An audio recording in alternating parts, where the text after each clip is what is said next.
Hello students, welcome back to Gopal study circle. Students, આ વિડીયોમાં આપણે સ્ટડી કરીશું વિષય સંસ્કૃત ધોરણ 9 ગુજરાતી માધ્યમ, જેમાં લેસન નંબર 11 છે, જેનું નામ છે વિદિત વ્યાની મિત્રાણી. વિદિત વ્યાની મિત્રાણી એટલે કે મિત્રોને જાણી રહેવા જોઈએ. કોને જાણી રહેવા જોઈએ? મિત્રોને. તો સંસારના સાહિત્ય જગતમાં સૌથી મહાકાય કૃતિ તરીકે જેની પ્રસિદ્ધિ છે તે મહાભારત નામે જાણીતી કૃતિ મહર્ષિ વેદ વ્યાસે રચી હતી. એ પૂરા જગતમાં સૌથી મોટું જે મહાકાવ્ય જેનું નામ શું છે? મહાભારત. અને એ મહાભારતની રચના કોએ કરી હતી? મહર્ષિ વેદ વ્યાસે કરી હતી. વાલ્મીકીની જે કૃતિ છે, વાલ્મીકી શાની રચના કરી હતી? રામાયણ. ઓકે, વાલ્મીકી રચી રામાયણ. સમજો છો ને? હાલમાં મહાભારત ગ્રંથ લગભગ 1 લાખ શ્લોકો પ્રમાણવાળો છે. એટલે મહાભારતમાં કેટલા શ્લોક આવ્યા છે? 1 લાખ જેટલા શ્લોકો આવ્યા છે. મહાભારતમાં 18 પર્વ આવ્યા છે. પ્રથમ પર્વનું નામ આદિ પર્વ છે, જ્યારે સૌથી છેલ્લું પર્વ સ્વર્ગારોહણ પર્વ છે. 12મું જે શાંતિ પર્વ છે, એમાં જીવનની અનેકવિધ સમસ્યાઓના સમાધાન નિરૂપવામાં આવ્યા છે. કયા? 12મા શાંતિ પર્વની અંદર. આ શાંતિ પર્વમાં કુલ મળીને 365 અધ્યાય આવેલા છે. કેટલા? 365, યાની 365 અધ્યાય શાંતિ પર્વમાં આવેલા છે. શામાં? શાંતિ પર્વમાં. ઓકે, આ બધા અધ્યાયોને રાજધર્મનું શાસન પર્વ પણ કહેવામાં આવે છે. 1 થી 130માં. આગ્રહ પર્વમાં 131 થી 173 અધ્યાય આવેલા છે, અને મોક્ષ ધર્મ પર્વમાં 174 થી 365 એવા પર્વ આવેલા છે. આમાંના આગ્રહ પર્વમાં ભીષ્મ અને યુધિષ્ઠિરનો સંવાદ આવેલો છે. કોનો? ભીષ્મ એટલે ભીષ્મ પિતામહ અને ધર્મરાજ યુધિષ્ઠિર, જે પાંડવના સૌથી દ્વેષ પુત્ર હતા. ઓકે, દ્વેષ ભાઈ હતા તે. અને તેમના વચ્ચે રાજનીતિનો પણ ઉપદેશ દર્શાવવામાં આવ્યો છે. આવો જ એક પ્રસંગ માણસે પોતાના મિત્રો રાખવા જોઈએ એવો બોધ યુધિષ્ઠિરને આપવામાં આવ્યો છે. આ ઉપદેશ દરમિયાન એ પણ બતાવવામાં આવ્યું છે કે મિત્ર કેવા હોઈ શકે છે, તે કેવી રીતે બનતા હોય છે, અને તે કેવી રીતે આપના ઉપર ઉપકાર કરતા હોય છે. એટલે કે મિત્રો કેવા હોવા જોઈએ, તે કેવી રીતે બનતા હોય છે, અને તે મિત્રો કેવી રીતે આપના પર ઉપકાર કરતા હોય છે, તે આપણે શું છે બાળકો જાણી રહેવા જોઈએ. શું છે? જાણી રહેવા જોઈએ. તો પહેલી પંક્તિ આપણને આપી દીધી છે, જુઓ. વિદિત વ્યાની મિત્રાણી વિજ્ઞાનાય શ્રાપી શત્રવઃ એતત સુસૂક્ષ્મં લોકે અસ્મિન દૃશ્યતે પ્રાગસંમતમ. અર્થાત મિત્રોને જાણી રહેવા જોઈએ અને શત્રુઓને પણ જાણી રહેવા જોઈએ. વિદિત વ્યાની મિત્રાણી. વિદિત વ્યાની મિત્રાણીનો મતલબ શું થયા? મિત્રોને જાણી રહેવા જોઈએ. વિજ્ઞાના શ્રાપી શત્રવઃ. વિજ્ઞાના શ્રાપી શત્રવઃ અર્થાત શત્રુઓને પણ આપણે ઓળખી રહેવા જોઈએ. એતત સુસૂક્ષ્મં લોકે અસ્મિન નૃત્યસ્ય પ્રાજ્ઞ સંમતમ. અર્થાત આ દુનિયામાં આ બાબત દયાને સમજદાર માણસોને માન્ય ખૂબ જ સૂક્ષ્મ ગણાય છે. શું ગણાય છે? ઘણી સૂક્ષ્મ ગણવામાં આવે છે. એટલે કે જે દયા માણસ અને સમજદાર માણસો છે, એના માટે ઘણી નાની બાબત છે આ. યસ, હા. આગળ કહ્યું છે શત્રુરૂપા હિ સુહૃદો મિત્રરૂપાસ્વ શત્રવઃ. શું કહ્યું છે? શત્રુરૂપા હિ સુહૃદો મિત્રરૂપાસ્વ શત્રવઃ સંધિસ્તાસ્તે ન બુધ્યન્તે. શું? સંધિતાસ્તે ન બુધ્યન્તે ક્રામ ક્રોધ વશમ ગતાઃ. શું? ક્રામ ક્રોધ વશમ ગતાઃ. અર્થાત આ પંક્તિમાં આપણને કહ્યું છે દુશ્મનનું રૂપ ધરાવતા મિત્રો. અર્થાત રિપીટ અગેન, શત્રુરૂપા હિ સુહૃદો. શત્રુરૂપા શુદ્ધનો એટલે મતલબ શું થયું? દુશ્મનનું રૂપ ધરાવતા મિત્રો. મિત્રરૂપાસ્વ શત્રવઃ અને મિત્રનું રૂપ ધરાવતા દુશ્મનો હોય છે. એ બાળકો તમે આજની તારીખમાં તમે જોઈ શકો છો, ઘણા બધા તમારા મિત્ર હશે, પણ વાસ્તવમાં એ તમારા શત્રુ પણ હોઈ શકે. અને ઘણા બધા શત્રુ તમને સામે દેખાતા હશે, પણ વાસ્તવમાં તમારા મિત્ર પણ હોઈ શકે છે. એટલે કે શત્રુનું રૂપ ધરાવનાર મિત્ર પણ હોઈ શકે છે, અને મિત્રનું રૂપ ધરાવનાર શત્રુ પણ હોઈ શકે છે. સંધિતાસે ન બુધ્યન્તે ક્રામ ક્રોધ વશમ ગતાઃ. અર્થાત કામ અને ક્રોધને વશ થયા હોય અને આપણી સાથે જોડાયેલા હોય તે બધા જાણી શકતા નથી. એવા લોકો જે કામ અને ક્રોધથી વશમાં આવી ગયા હોય એવા બધા લોકોને આપણે વ્યવસ્થિત રીતે જાણી શકતા નથી. એમને આપણે જાણવા જોઈએ. શું છે? જાણવા જોઈએ. પછી ત્રીજી પંક્તિમાં જણાવ્યું છે, નાસી જાતો રિપુલ નામ મિત્ર નામ ન વિદ્યતે. શું છે? નાસ્તિ જાતુ રિપુલ નામ મિત્રમ નામ ન વિદ્યતે. વ્યવહારાચય જાયન્તે મિત્રાની રીપવસતા. અર્થાત ખરેખર કોઈ શત્રુ હોતો નથી અને ખરેખર કોઈ મિત્ર હોતો નથી. વ્યવહારથી મિત્ર અને શત્રુઓ થતા હોય છે. Repeat again. શું કહેવા માંગે છે? લેસી તે જોઈએ. શું કહ્યું છે? નાસી જાતુ રિપુલ નામ મિત્ર નામ ન વિદ્યતે. વ્યવહારસ્વ જાયંતે મિત્રાની રીપવસતા. અર્થાત ક્યારેય ખરેખર કોઈ શત્રુ હોય ના. આપણો જન્મ થયો ત્યારે આપણે શું કોઈ શત્રુ હતા આપણા? નહીં. આપણા મિત્ર હતા? જન્મ થતાની ત્યારે કોઈ મિત્ર આવી ગયા હતા આપણા? નહીં. તમારા વ્યવહારથી તમે શત્રુઓ બનાવી શકો છો અને તમારા વ્યવહારથી જ મિત્ર બની શકે છે. સમજમાં આવ્યું? તમારો વ્યવહાર જો સારો હશે દરેક વ્યક્તિ પ્રત્યે તો તમારા મિત્રોની સંખ્યા વધશે. પણ તમારો વ્યવહાર જો ખરાબ હશે, દુર્વ્યવહાર તમે કરશો કોઈ પણ વ્યક્તિ સાથે તો તમારા દુશ્મનો વધવાના જ છે. ઓકે બાળકો, આગળ તમને કહ્યું છે લેસી તે જોઈએ. ચોથા નંબરની પંક્તિ આપી દીધી છે. યો યસ્મિન જીવતી સ્વાર્થ યો યસ્મિન જીવતી સ્વાર્થ પશ્યેત પીડામ ન જીવતી સતસ્ય મિત્રમ તાવત સ્યાદ યાવન સ્યાદ વિપર્યય. અર્થાત જે જીવતો હોય ત્યારે સ્વાર્થ જુએ છે, દુઃખને ન જુએ તે જીવે છે. તે તેનો મિત્ર ત્યાં સુધી હોય જ્યાં સુધી જે અવલો ન હોય. અર્થાત રિપીટ અગેન. યો યસ્મિન જીવતી સ્વાર્થ એટલે કે જ્યાં સુધી જીવે છે ત્યાં સુધી શું જુએ છે? સ્વાર્થ જુએ છે, એટલે કે પોતાની ગલત જુએ છે. પશ્ચિત પીડા ન જીવતી, દુઃખને ન જુએ તે જુએ છે. સતસ્ય મિત્રમ તાવત સ્યાદ યાવન સ્યાદ વિપર્યય. તો તેનો મિત્ર ત્યાં સુધી હોય જ્યાં સુધી તે અવલો ન હોય ત્યાં સુધી. એટલે કે હોય ને તમારી સાથે ઘણા બધા એવા મિત્ર હશે, એ તમારા સ્વાર્થ માટે, એમના પોતાના સ્વાર્થ માટે તમારી સાથે રહેતા હોય છે. જે દિવસે તમે ખાવા પીવાનું બંધ કરાવી દો, હોય ને તમારા ઘણા બધા મિત્રો, એમને તમે એવરીડે પાર્ટી આપો, અઠવાડિયે પાર્ટી આપો, હલાવો ફરવાઓ તમારા પૈસાથી, એ તમારા પૈસા માટે આ રીતે ફરતા હોય, અહીંયા સુધી જીવન જીવતું મળતું હોય બરાબર તમારી જોડે, તો તમારી જોડે રહે.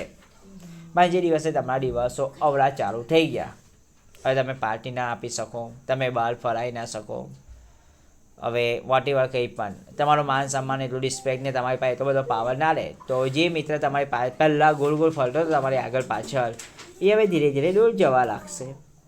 સમજ્યા ને બધા? પછી નહીં કહેતા આપણે ગરજ મતલબી છે, હે ને ભાઈ? ગરજ હતી તારે એટલે તું મારી જોડે ફરતો હતો, હવે તને મારી ગરજ મટી ગઈ એટલે ભાઈ તમે હવે બીજા જોડે જાઓ છો, હે ને? એ પ્રમાણે તો આ દરેક મિત્રોને આપણે જાણી રહેવા જોઈએ. પછી આપણને વાત કરી છે લેસી તે જોઈએ.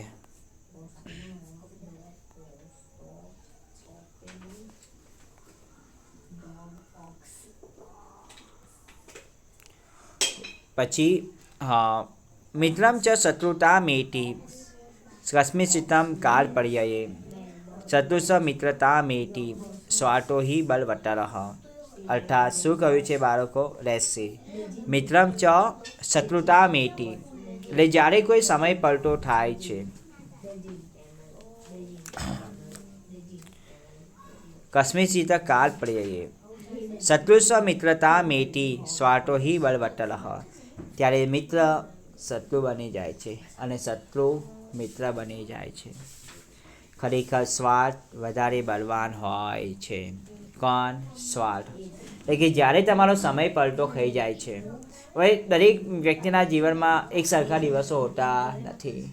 આજે એના જીવનમાં ગોલ્ડન ડે છે, સોનેરી દિવસો છે એના જીવનમાં, તો કારે બિચારો દુઃખ પરેશાનીથી જીવન જીવતો પણ હોય. તો એવા સમયગાળા દરમિયાન તમારા શત્રુ તમારા મિત્ર પણ બની જાય અને તમારા મિત્ર તમારા શત્રુ પણ બની જતા હોય છે. ખરેખર જોઈએ તો સ્વાર્થ બળવાન હોય છે, ગરજ લોકોની બળવાન હોય છે. કોની ગરજ પડે છે, કેટલા પ્રમાણમાં ગરજ પડે છે, એ બળવાન માનવામાં આવે છે. ઓકે, તન્મિત્ર કારણમ સર્વ વિસ્તરેણાપી મે શૃણુ કારણાત પ્રિયતા મેટી દ્રશ્યો ભવતી કારણાતમ. અર્થાત હે મિત્ર, તે સંપૂર્ણ કારણ પણ વિસ્તારથી મારી પાસે તું સાંભળ. તે કારણથી પ્રિય બની જાય છે અને કારણથી દેશને પાત્ર પણ થઈ જાય છે. એક સરળ ભાષામાં વિદ્યાર્થી મિત્ર તમને સમજાવો, કોઈ કારણ વગર આપણો મિત્ર બને અથવા કોઈ કારણ વગર આપણું શત્રુ બને નહીં. એક કારણ છે જેને કારણે તે આપણો મિત્ર બન્યો હશે અને એ જ કારણ છે જેને કારણે તે વ્યક્તિ આપણો શત્રુ બન્યો હશે. તમે એક બધા સારા પરિવારમાંથી આવો છો, તમારા માતા પિતાએ તમને સારા સંસ્કાર ચિંતન આપ્યા છે, તમે હંમેશા બધાની મદદ કરો છો. તમારા શાળામાં કોઈ એક એવો વિદ્યાર્થી છે જે નવો આવ્યો છે, તમે આ સ્કૂલમાં વર્ષોથી ભણો છો, મતલબ 2-3 વર્ષ જૂના છો, અને કોઈક વિદ્યાર્થી છે જે ફર્સ્ટ યર મતલબ એમનું આ સ્કૂલમાં 9 વર્ષ છે, એ આવે છે. બીજા બધા મોસ્ટલી ઘણા બધા છોકરાઓ એને તંગ કરે છે, પરેશાન કરે છે. તમને આ ગમતું નથી. તમે નવા વિદ્યાર્થી પાસે જાઓ છો, એની સાથે વાત કરો છો, એની સાથે મિત્રતા રાખો છો, એને હેલ્પ કરો છો, નોટબુક્સથી લઈને બધી દરેકમાં, બરાબર. હવે તે વ્યક્તિ તમને પોતાનો શું માનવા લાગશે? મિત્ર માનવા લાગશે. તો એની પાસે કારણ આવ્યું ને, એની પાસે કારણ નહીં હતું કે જ્યારે આખું ક્લાસ મારી મજાક મસ્તી ઉડાવતું, મારી કોઈ મદદ નહોતું કરતું, મને કોઈ નોટ્સ નહોતું આપતું, બરાબર, મને કોઈ સરખો જવાબ નહોતું આપતું, ત્યારે ભાઈ સ્નેહલ આવે છે, સ્નેહલ મારી હેલ્પ કરે છે, હે ને સ્નેહલ. ફોર એક્ઝામ્પલ, એક છોકરાનું મેં નામ લઈ લીધું, બરાબર. એ મારી હેલ્પ કરે છે અને મને ભણવામાં મતલબ ટીચર્સ કે વોટ એવર જે HW છે કે ક્લાસ વર્ક છે, કે રીતે કરવાનું, નોટબુક એક્સક્યુઝ કે રીતે કમ્પ્લીટિંગ રાખવાનું, વોટ એવર એક્સેટ્રા, એ બધું મને સમજણ પાડે છે. આ કારણથી એ વ્યક્તિ એટલે કે જે વિદ્યાર્થી એ તમારો મિત્ર બની જાય છે. દુશ્મનાવટ પણ એ પ્રમાણે થઈ શકે છે, હે ને. તમારો વ્યવહાર સારો ના હોય, દુર્વ્યવહાર કોઈની સાથે કરો, તમારા દુશ્મન બની જવાના છે. પછી આગળ વાત કરી છે રેસિમ. પ્રિયો ભવતી દાનેન પ્રિયવાદેન ચાપલઃ મંત્ર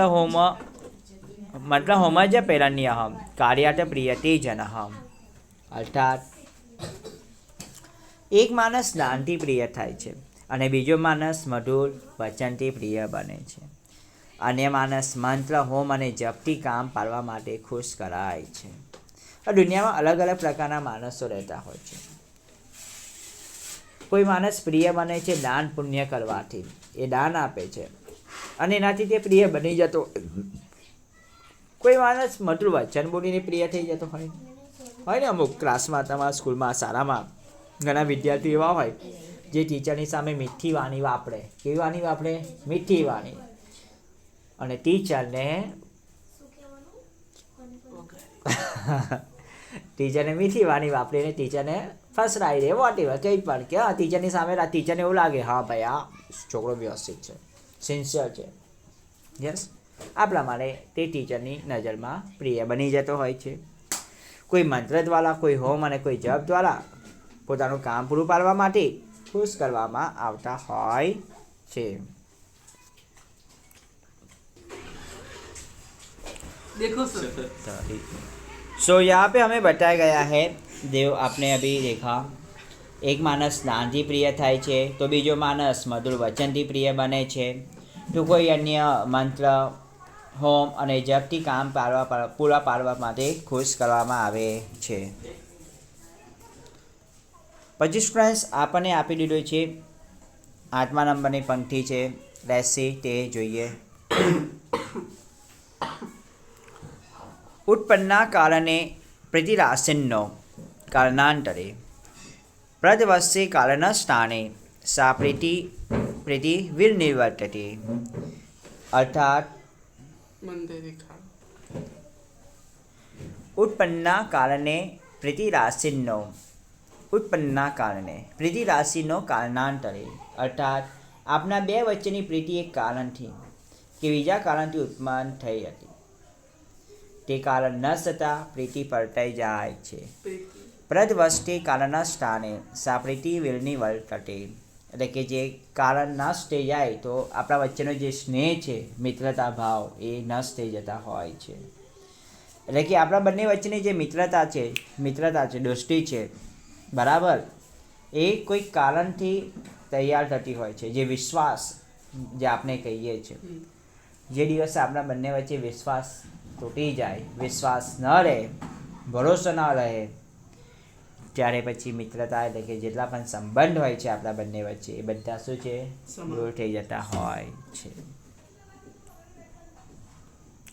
પછી કહ્યું છે 9 નંબરનો, આત્મરક્ષણ તંત્રનામ. શું? આત્મરક્ષણ તંત્રનામ સુપરિશ્રિતકારીનામ આપદો નોપપદ્યન્તે પુરુષાનામ સ્વદોષજાહ. અર્થાત આત્મરક્ષણ તંત્રનામ સુપરિશ્રિતકારીનામ આપદો નોપપદ્યન્તે પુરુષાનામ સ્વદોષજાહ. અર્થાત પોતાના રક્ષણ માટે સ્વાધીન અને સારી રીતે ચકાસીને કાર્ય કરનાર લોકોએ પોતાના દોષોને લીધે થતી આપત્તિઓ આવતી નથી. એટલે કે જે વ્યક્તિ પોતાના રક્ષણ માટે સ્વાધીન રહે છે અને સારી રીતે ચકાસીને કાર્ય કરે છે, એટલે કાર્ય કરવા માટે ઘણીવાર ચકાસણી કરે છે કે યોગ્ય છે, વિચારે છે 10 વાર કે આ કાર્ય કરું, કંઈ મિસ્ટેક નહીં થાય, ભૂલ નહીં થાય, કંઈ એના ખરાબ પરિણામ તો નહીં આવે, આ પ્રકારે કાર્ય કરે છે, ત્યારે તે વ્યક્તિ બધા પ્રકારના દોષોને લીધે જે કંઈ આપત્તિ આવે છે એ આપત્તિથી મુક્ત થઈ જતો હોય છે. એન્ડ ધ લાસ્ટ વન, છેલ્લું આપી દીધું છે, શત્રુનું સમ્યક વિજાનાથી દુર્બલા યે બળ્યસઃ ન તેષાં ચાર્યતે બુદ્ધિઃ શાસ્ત્રાર્થ કૃત નિશ્ચયઃ. અર્થાત જેઓ દુર્બળ હોય અને વધારે બળવાન શત્રુને સારી રીતે જાણે છે, તેમની શાસ્ત્રના અર્થ પ્રયોજનના આધારે નક્કી કરેલી બુદ્ધિ હોય તો પણ ચરિત થતી નથી. જેઓ દુર્બળ હોય અને વધારે બળવાન શત્રુને સારી રીતે જાણે છે, એટલે કે જેની પાસે બળ નથી એને દુર્બળ કહેવામાં આવે છે, અને જેની પાસે બળવાન શત્રુઓને તે સારી રીતે જાણે છે, તેની શાસ્ત્રના અર્થ અને પ્રયોજનના આધારે નક્કી કરવામાં આવેલી બુદ્ધિ હોય તો પણ તે ચરિત થતી નથી, યોગ્ય કામ લાગતી નથી. અર્થાત તમે ગમે તે રીતે તમારા શત્રુને સારી રીતે જાણી શકતા કેમ ન હો, બરાબર ને, પણ એને યોગ્ય રીતે પ્રયોજી ન કરી શકો તો તમારી બુદ્ધિ પણ તમને યોગ્ય રીતે કામ લાગી શકતી નથી. સો સ્ટુડન્ટ્સ, આ લેસનમાં આપણે જોયું, શું જોયું? વિદિત જ્ઞાની મિત્રાની, એટલે કે મિત્રોને સારી રીતે જાણી લેવા જોઈએ પદ્ય. આઈ હોપ કે તમને આ સમજમાં આવ્યું હશે. So good luck and best of luck for this work, and thank you, and please share, like and subscribe this video to your friends. Thank you, students.